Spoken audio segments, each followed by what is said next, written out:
आप माँ बहनें जो भी मेरी बात को सुनते हैं, अगर उनके घर के अंदर इस तरीके की कंडीशन है कि घर के अंदर पति रात को ही रिकमेंड करते हैं कि भोजन करना है, तो आप पूरी भरती कोशिश बनाइए इस बात को लेकर के कि शाम को उनके लिए भोजन बना के हॉट पॉट पे रख दीजिए। वो हॉट पॉट पे रखा है, आप महाराज का प्रवचन सुन लो, ज़्यादा हो तो महाराज आपके बारे में क्या बोल रहे हैं, एक बार मेरा प्रवचन सुना दीजिए उनको।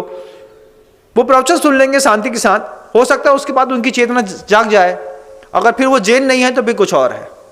उसके बाद भी बोलता है चलो छोड़ो, तो महाराज की बात में लग गई। तब अपने पति के ऊपर थोड़ी दया भाव रखना। बेचारा जैन कुल में आकर के अपने माता पिता की भी नहीं समझ पाया, बेचारा अपने गुरु की भी नहीं समझ पाया, बेचारा पत्नी की भी नहीं समझ पाया, बेचारा अब मर के कहाँ जाएगा। जब उस पति को, ऐसे पति को जो मेरे प्रवचन सुनने के बाद भी रात्रि भोजन करे, उसको भोजन तो दो, लेकिन उसको बेचारा बोलो, बेचारा अब मर के कुत्ता बनेगा। हे राम, ये मर करके जब ये मुर्गा बनेगा, रात में सुअर बन के खाएगा, तब इसका क्या होगा। तब वो एक दिन पूछेगा तुम्हारा पति, क्यों, क्या हो गया।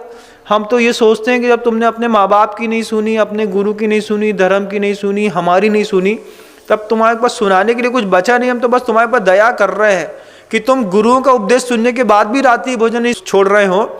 सोचो रात में कौन निकलता है भोजन करने के लिए पूरी दुनिया में। जितने जानवर हैं सब पेट भरने के लिए रात में सफरिंग करते हैं, आप भी उसी में शामिल होने वाले हैं। तो पत्नी बेचारा, उसको परसों बेचारा है ना, क्या करे, बेचारा परेशान हो, कर्म का मारा है, बेचारा कुत्ता बनेगा अगले जन्म में। ऐसा बोलो तो एक बार देखो, पति ना छोड़ दे तो कहना। बोले तुम्हारे ऊपर दया आती है। बोले क्यों दया आती है। बोले तुम महाराज जी का उपदेश सुनने के बाद भी रात्रि भोजन जब तुम छोड़ सकते हो नहीं छोड़ पा रहे हो, तो महाराज बोलते हैं पत्नी का काम है, बोले कुत्ता बनेगा। ओहो, फिर भगवान जाके प्रार्थना करो, उसके नाम की शांति धारा करो रोज। भैया जो 200 रुपया ले लो। बोले काय के। बोले हमारे जो रात में खाते हैं, कुत्ता बने, इस अच्छो है कि उनके नाम की शांति धारा अभी से शुरू कर दो। तो महीने के 6000 खर्चा होंगे, ज्यादा खर्चा नहीं होगा, लेकिन हो सकता है कुछ तुम्हारे किया गया धर्म तुम्हारे पति के पंडले में काम आ जाए, क्योंकि तुम्हारा नाम धर्म पत्नी है, बेधर्म पति नहीं है। तुम धर्म पत्नी हो। धर्म का पालन करना, इंप्लीमेंट कराना स्त्री का काम है घर के अंदर।